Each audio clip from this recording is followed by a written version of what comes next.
I grew up believing I wasn't wanted, until I discovered my birth parents weren't poor or desperate. They were billionaires. And when I finally stood before them, their rejection was colder than ever, until my daughter stepped in and turned their world upside down. Don't forget to subscribe to the channel and comment where you are watching from. You know, people often say time heals all wounds, but I can tell you this. Some wounds don't fade. They stay with you, shaping the way you see the world, the way you love, the way you live. My name is Grace, and for as long as I can remember, I've carried a question in my heart. Why wasn't I wanted? I grew up in the system. Foster homes, temporary families, cold stares, and even colder nights. I never knew who my parents were. All I had was a thin file with my name and a single sentence that haunted me for decades. Child given up at birth. No contact requested. I was 6 years old when I first understood what those words meant.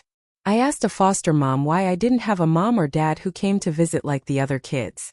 She looked me straight in the eye and said, "Because, sweetheart, some children are wanted and some, well, they're not." That sentence pierced me deeper than any knife ever could. From that moment on, I wore abandonment like a second skin. I smiled, I played, I pretended to be okay, but inside, I was hollow. By the time I turned 18, I had aged out of the system. No family, no safety net. No one waiting for me. Just me, a suitcase full of thrift store clothes, and a heart that had been broken before it even learned how to beat properly. Life wasn't kind. I worked 2, sometimes 3 jobs, waitress by day, cleaner by night, cashier on weekends. I learned early that if I didn't fight for myself, no one else would. And then, in the middle of that struggle, something unexpected happened. Something that changed everything. I became a mother. When I held my daughter, Sophia, for the very first time, I felt something I had never felt before. Pure, unconditional love. For the first time in my life, someone looked at me like I was their whole world.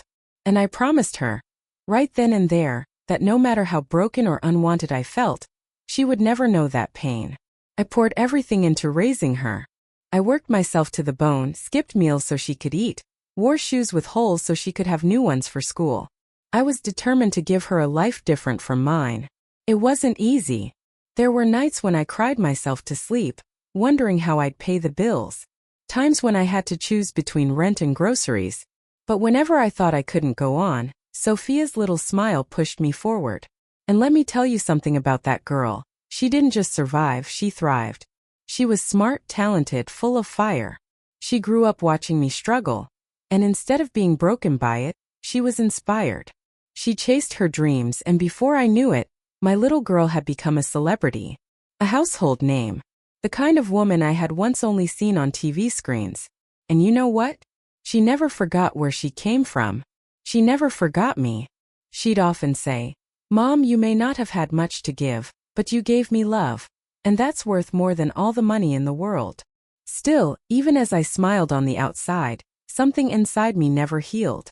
I'd watch Sophia shine under the lights, and in the quiet of my own room, I'd whisper to myself, "Who am I? Where do I come from? Why was I left behind?" For 50 years, those questions stayed unanswered. 50 years of wondering if I was a mistake. 50 years of imagining faces I never saw, voices I never heard, hands that never reached out for me. And then it happened. It started with a letter. A thick envelope slipped into my mailbox, the kind of envelope that feels heavier than it should. Inside were documents, birth records, adoption papers that had been sealed for decades, and a note from someone who claimed to know the truth about my past. My hands shook as I read those words. And there it was. After half a century of silence, I finally had names. Names of the 2 people who had given me life and then thrown me away. My birth parents. But it didn't stop there. Because alongside those names came something else. Something I never expected. They weren't just anyone. They weren't lost souls or people too poor to care for a child. No, they were billionaires. Yes, you heard me right. The parents who abandoned me to a life of loneliness and struggle had built empires, fortunes, and legacies, while I was left to scrape and suffer. I sat in stunned silence for what felt like hours. My whole life I thought I was abandoned because I wasn't good enough. Because maybe they were young or desperate or couldn't afford to raise me. That would have hurt. But it would have been easier to swallow. But this? To know that while I was shivering in cold foster homes, my parents were living in mansions. While I was counting coins to buy bread, they were signing million-dollar checks. It was like a cruel joke. And yet, deep down, that tiny flicker of hope I had buried years ago began to glow again. Because maybe, just maybe, there was an explanation. Maybe they didn't know about me. Maybe someone forced them to give me up. Maybe, just maybe, after 50 years I could finally look into my mother's eyes and hear the words I had been aching for all my life. I wanted you. I told myself I would visit them. I thought I was going to find answers. For days I couldn't sleep. My mind kept racing. 1,000 questions clawed at me. Why did they leave me?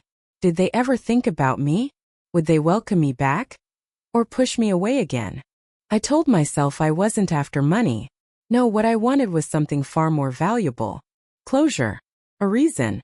Maybe even a shred of love I had been denied all my life. But every time I tried to imagine how they'd react, I broke into tears. Because deep down I feared the truth. That I'd walk through those doors and be told I was never wanted. Back then I used to imagine what she looked like. Did I have her eyes? Her smile? I would picture a woman reaching for me, whispering, "I didn't want to give you up." I had no choice. But those were just dreams. The reality was still unknown.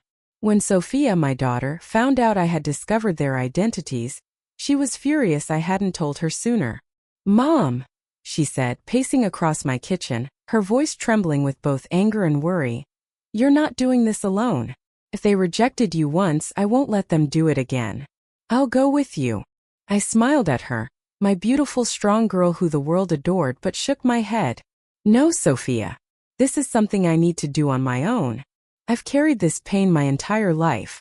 If I don't face it myself, I'll never be free of it." She looked at me, tears glistening in her eyes. "But what if they hurt you again?" I reached for her hand. "Then at least I'll finally know the truth. And I'll never have to wonder again." My daughter Sophia was away on the day I decided to go. I didn't want to bother her. My plan was to tell her the outcome afterwards.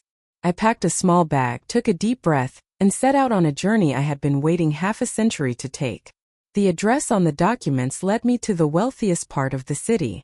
A neighborhood where the streets were so clean they seemed polished, where the trees were perfectly trimmed, and the air itself felt different, lighter, more expensive somehow. As I drove through, I couldn't help but notice the sharp contrast between this world and the one I came from. I had spent nights shivering in damp apartments, but here, even the sidewalks looked like they'd never seen dirt. Finally, I reached the estate. And when I say estate, I don't mean a house. I mean a palace disguised as one. The gates loomed high, wrought iron twisted into elegant patterns, guarded by stone lions that seemed to watch me with disdain. Beyond the gates stretched a long driveway lined with perfectly manicured hedges, leading up to a mansion so massive it looked like it had been pulled straight out of a movie. My hands tightened around the steering wheel. My heart hammered so loud I could hear it in my ears. This is it, Grace. 50 years of questions. 50 years of pain. It all comes down to this moment. I pressed the intercom at the gate. A crisp male voice answered. "Yes." I swallowed hard. I'm here to see Mr. and Mrs. Callahan." "Name?" he asked. "Grace. Grace Miller." There was a long pause. My stomach twisted as silence stretched on. Finally, the gates groaned open. The driveway seemed endless. Each turn of the wheels felt like I was being pulled deeper into a world I didn't belong in. Luxury cars gleamed in the sunlight, fountains danced with sparkling water, and marble statues stood proudly on the lawns. And all I could think was, this could have been my life, if they had kept me. I parked and stepped out, my knees weak. The air smelled of roses and fresh-cut grass, but beneath that sweetness was a bitterness lodged in my throat. Walking up the stone steps to the massive double doors, I felt like a trespasser in a life that should have been mine. My reflection in the polished glass doors showed a woman who had weathered storms, lines etched deep into my face, my clothes simple but neat. Would they see me as their daughter? Or just a stranger from another world? I raised my hand and knocked. The sound echoed, hollow and final, as though the house itself was holding its breath. Moments later, the door creaked open, and there she was. My mother. The woman I had imagined my whole life. Her hair was silver, perfectly styled. Her clothes were elegant, tailored, the kind of fabric I had never been able to afford. Her posture radiated confidence, even arrogance. I thought I'd feel warmth, recognition, maybe even tears. But instead, the first thing I noticed were her eyes. Cold, sharp, and unwelcoming. She looked at me as if I were a stranger who had just ruined her dinner. For a moment I froze. All the speeches I had practiced vanished. All I could do was whisper, "Mom." Her lips curved into something that wasn't quite a smile, more like a smirk. And then she said it. 5 words that sliced me open all over again. "Well, what do you want?" I stood in the grand hallway, my breath caught in my throat. The woman whose face I had imagined 1,000 times over the years. Sometimes in my dreams she was gentle, kind-eyed, holding me close.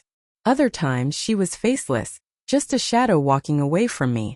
But now here she stood, flesh and blood, dressed in silk, diamonds sparkling around her neck. Her expression didn't change. Her eyes, sharp, cold, unreadable, traveled over me like I was a stain on her carpet. She crossed her arms and let out a long sigh. And then, with a voice sharp enough to cut glass, she said, "Don't expect money. We didn't want you then. And we don't want you now." Those words, those exact words, they hit me harder than every lonely night in foster care. Harder than every cruel whisper that I was unwanted. Harder than every tear I ever cried. I stood frozen. My lips trembled but no sound came out. I had dreamed of this moment for years. Dreamed of answers, of explanations, of at least a shred of regret. But all I got was rejection, colder than ice. My knees weakened, and I had to grip the edge of a nearby table just to steady myself. "Why?" I finally managed to choke out. "Why did you give me away? Why didn't you want me?" She tilted her head slightly, like she was bored of the conversation already. "You were inconvenient. We had our lives, our plans. You weren't part of them. And look around you, Grace. We did just fine without you." I felt like I couldn't breathe.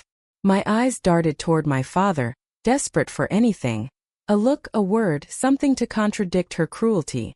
But he just stood there, silent, watching me with those same cold eyes. As if I were nothing. As if I were a stranger who had wandered into his house uninvited.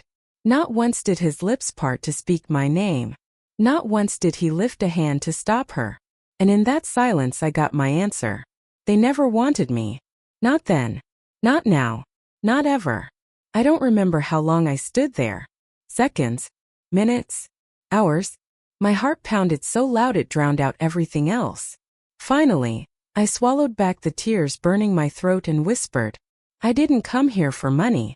I came here for answers. For love. For something." My mother's laugh was bitter. Cruel. "Well, then you wasted your time. Because you'll get none of that here." That was it. The end of 50 years of searching. The end of every hope I'd clung to. I turned around, my legs heavy like they carried the weight of my entire broken past.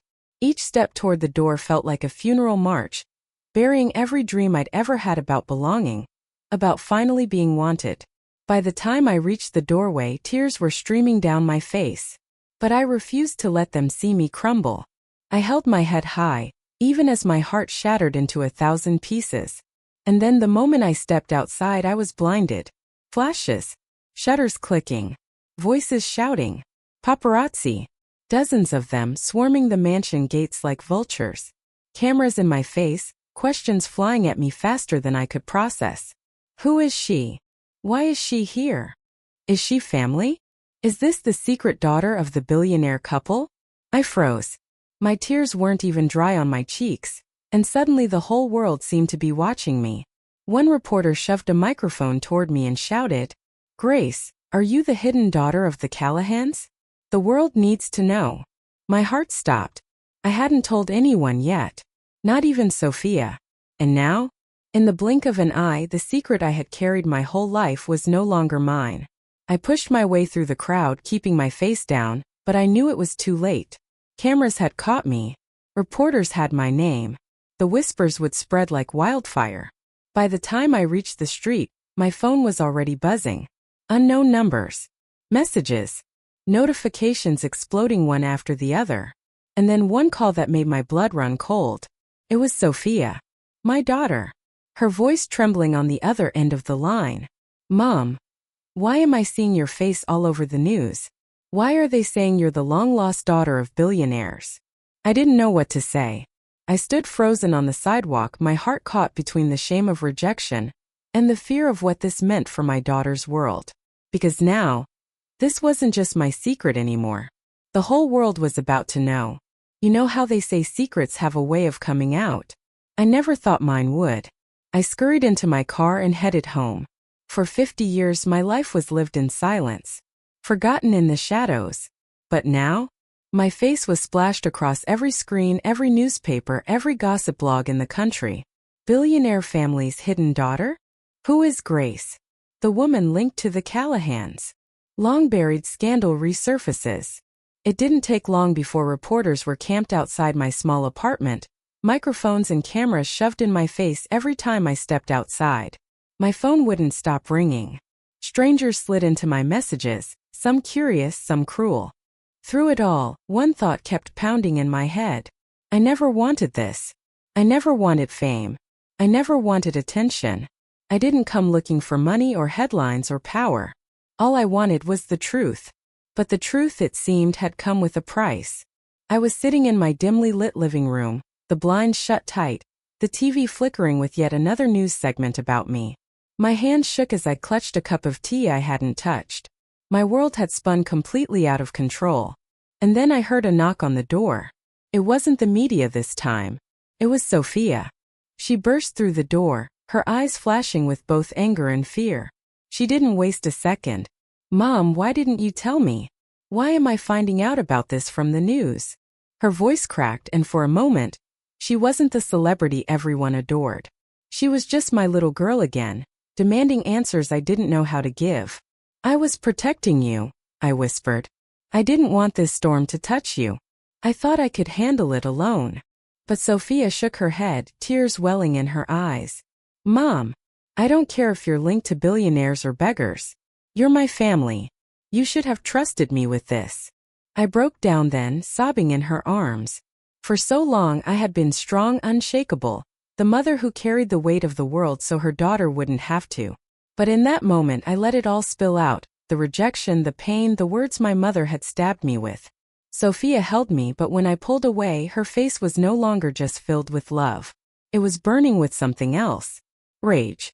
Mom, she said, her jaw tightening. If they won't accept you, then the world will. They can't erase you anymore. Not with me here. And that's exactly what she did. The next morning, Sophia used her platform. She went live to her millions of followers. She spoke about me, her mother, the woman who had raised her with nothing but love and sacrifice. She told the world I was more than a headline, more than a rumor, more than the Callahans' dirty little secret. Her fans rallied behind her instantly. Hashtag started trending. Hashtag we stand with Grace. Hashtag unwanted but loved. Hashtag Sophia's mom. For the first time in my life, strangers weren't looking at me with pity. They were standing with me. But fame, even the accidental kind, comes with sharp edges. Because while half the world cheered, the other half dug deeper. Reporters began investigating. Old records were unearthed. Whispers from long ago resurfaced. And one night, as Sophia sat at my kitchen table with her laptop open, scrolling furiously through articles, she froze. Mom, she whispered, her face pale. You need to see this. I leaned over, my eyes scanning the headline glowing on the screen. Callahan family scandal buried. Affair, secret child, and the cover-up that could ruin everything. My blood ran cold. The article detailed rumors from decades ago. How my mother, the woman who had just spat in my face, had been caught in an affair with a man who wasn't her husband.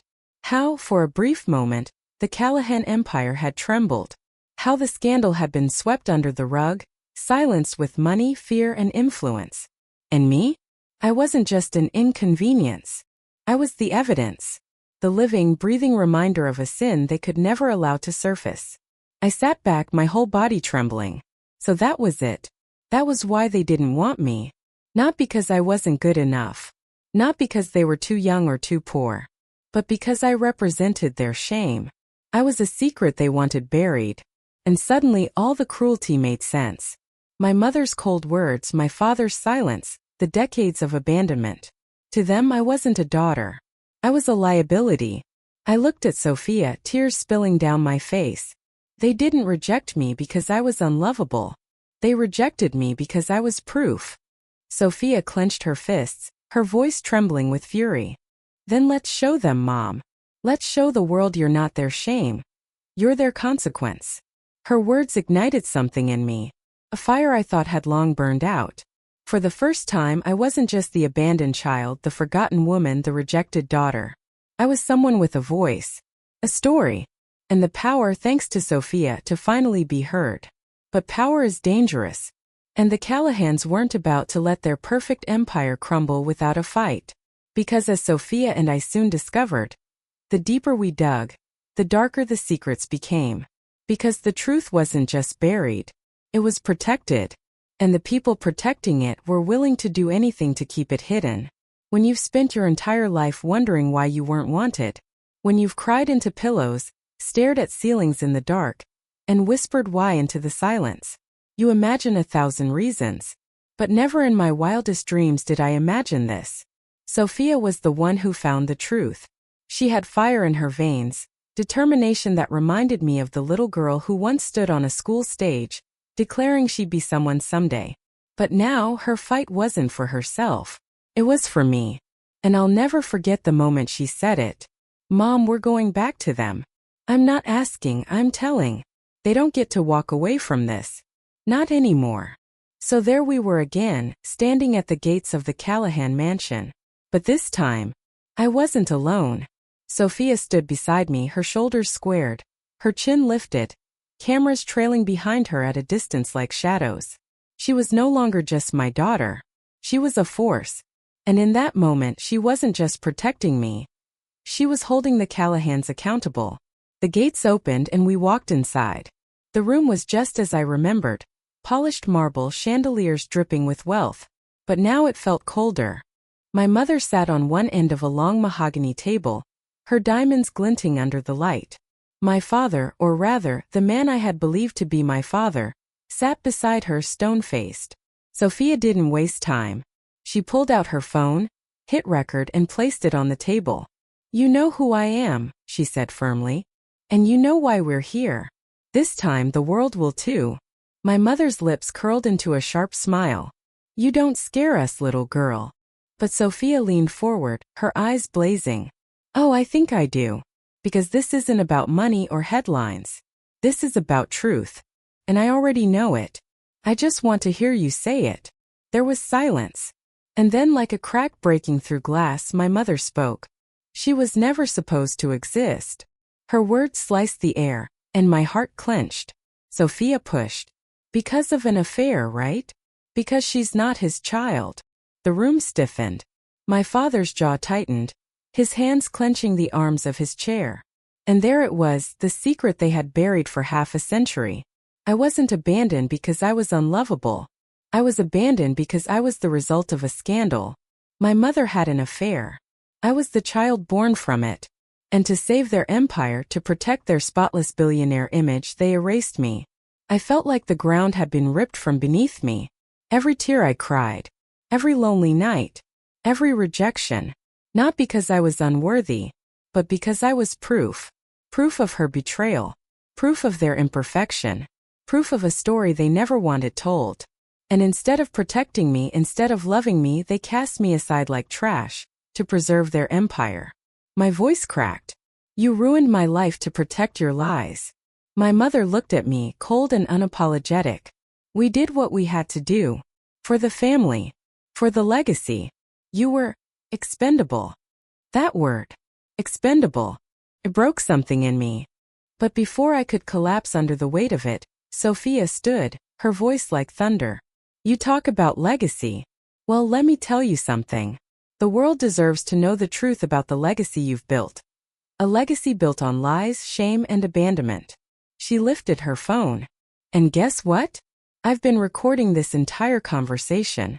The world will hear every word you just said. Panic flashed across their faces for the first time. My father leaned forward, his voice low, desperate. Delete it. You don't know what you're doing. This could destroy everything. Sophia shook her head. No. This could save everything. Not your empire. Not your billions. But my mother. The woman you threw away like she was nothing. She is everything. And you're going to answer for what you did. The room exploded. My mother slammed her hands on the table, shouting about lawyers, power, control. My father barked orders about silencing the press. But Sophia didn't flinch. She stood tall, holding the phone steady, every second of their rage recorded. And then, the moment that sealed it, Sophia turned to them, her voice calm, steady, deadly serious. You had 50 years to do the right thing. To own your mistakes. To show an ounce of humanity. You chose silence. You chose rejection. You chose shame. Well, now I choose truth. And truth will win. They begged then. Yes, beg. The mighty Callahans, billionaires who thought they ruled the world, leaned forward with trembling voices. Don't do this. Please. Think about what you're doing. You'll ruin us. You'll ruin everything we've built. But Sophia only looked at me. Her eyes softened, filled with love, and she said, No. I won't ruin anything. I'll give my mother back the dignity you stole from her. Tears poured down my face as I realized the power of that moment. For so long I had lived broken, convinced I was unworthy. But now my daughter was holding the truth like a sword, fighting battles I never thought could be won. The Callahans weren't untouchable anymore. They were exposed. But as we left that mansion, Sophia's phone tucked safely in her pocket, I couldn't shake the fear gnawing at my chest. Because people like the Callahans, people who have built empires on lies, don't just roll over and accept defeat. And deep down I knew they would come for us. Because when billionaires are desperate, they're dangerous. There are moments in life that split time in two. The before and the after. And for me this was it. The day the truth finally broke free. It started with the call Sophia received from a national news station. They wanted her and me to sit down for an exclusive televised interview. Not a gossip show. Not a scandal-chasing outlet. A serious program watched by millions around the world. Sophia looked at me, her eyes steady, her voice unwavering. Mom, this is it. This isn't just about us anymore. This is about every person who's ever been cast aside, silenced, or made to feel worthless. If we do this, we're doing it for them too. I wanted to say no. I wanted to hide. 50 years of silence had trained me well. But then I remembered that one word my mother had spat at me like poison. Expendable. No, I wasn't expendable. And I was done being silent. The studio lights were bright, almost blinding. Cameras circled us like vultures, waiting to capture every flicker of expression. My palms were clammy, but Sophia's hand wrapped around mine, firm, reassuring. Across from us sat the host, a woman known for asking the questions no one else dared. She leaned forward, her voice calm but piercing. Grace, Sophia. Why have you decided to come forward now? Sophia squeezed my hand, nodded, and I found my voice. Because the truth matters. For 50 years I lived believing I was unwanted. Thrown away. I thought I was unlovable. But now I know the truth, and so should the world. I told them everything. How I was abandoned as a baby. How I grew up in shadows, hungry for answers. How every rejection in my life had carved scars that never healed. I didn't share it for pity. I shared to show what silence does. How shame destroys lives. My voice cracked more than once, but Sophia never let go of my hand. Every time I faltered, her grip reminded me. You are not alone anymore. Then came the moment. The question that had been circling the air since we sat down. The host looked directly at Sophia. You claim you have evidence. Do you stand by it? Are you ready to share it now? The studio hushed. Even the cameras seemed to lean closer. Sophia pulled her phone from her bag. She looked at me once, silently asking for permission. I nodded. She pressed play. The recording echoed through the studio. My mother's voice, cold as ice. She was never supposed to exist. My father's desperate plea. Delete it. You'll destroy everything. And the most brutal of all, that one word again. Expendable. The audience gasped. The host sat frozen. Millions of viewers across the country heard it at the same time. The mighty Callahans, billionaires with untouchable power, had been exposed in their own voices. And that was when something extraordinary happened.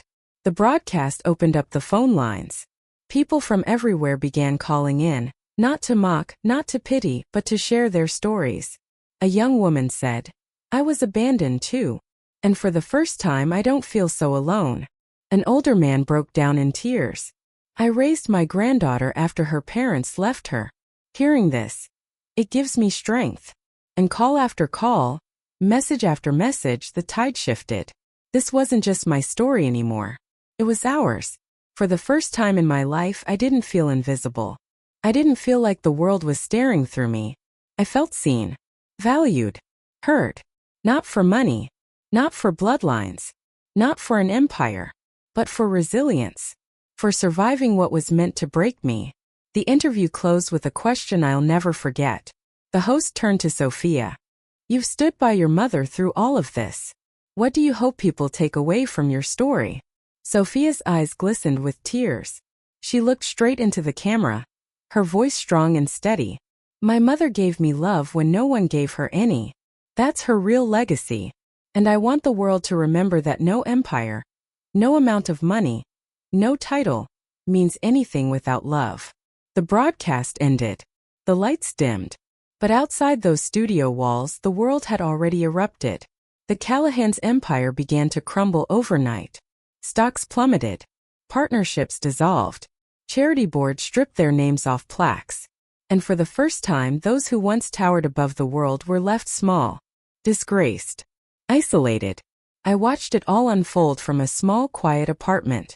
Not a mansion, not a palace. But for the first time, I didn't envy what I didn't have. Because I had something they never could. A daughter who fought for me. A voice that could no longer be silenced.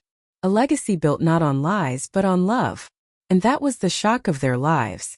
The Callahans thought they could bury me. But instead, their own shame buried them. And I rose. Not as their secret. Not as their mistake. But as grace. A woman who survived. A mother who was loved. And a soul who was finally free. My friend, if you've ever felt cast aside, unwanted, or unseen, let this story remind you. You are not expendable. You are not worthless. Your truth matters. Your love matters. You matter. And sometimes the very people who tried to break you will end up shocked by how brightly you rise. Thank you for watching this journey with me. If Grace and Sophia's story touched your heart, please subscribe to this channel right now, hit the like button, and share this video so others can find strength in it too. Because more stories are coming. Stories of betrayal, revenge, survival, and hope. And trust me, you won't want to miss a single one. This is not the end. It's only the beginning.